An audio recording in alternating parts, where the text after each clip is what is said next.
in the universal church around the world, cremation's still a new technology in many countries. In the United States, cremation's been something that the church has allowed since Vatican II.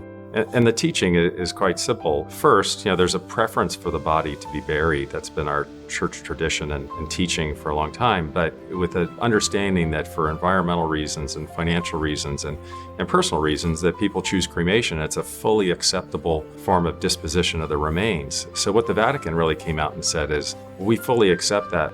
And we have the Order of Christian Funerals that has guidelines on how we can go about having a funeral and burying the remains.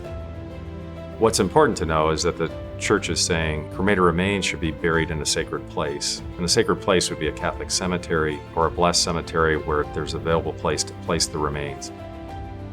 Some people have cremated remains at home. They haven't, at the time of death or cremation, taken those remains and placed them in a cemetery. So in some ways that makes it really difficult because we don't know what to do, right? We've maybe missed that moment in time where it would be natural to have a funeral.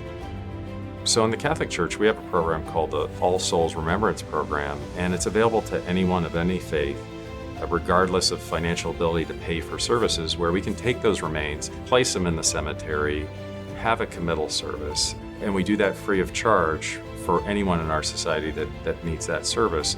Because our belief is that we should all be gathered together in a sacred place for eternity in hopes of the resurrection.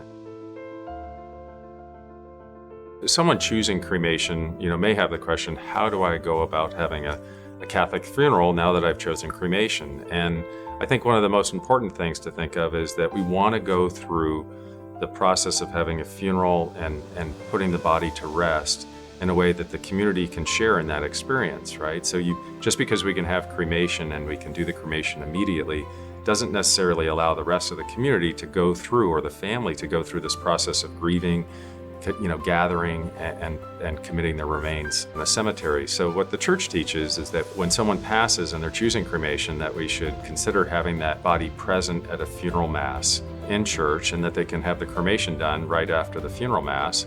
And then after that cremation is done, we can do a committal at the cemetery.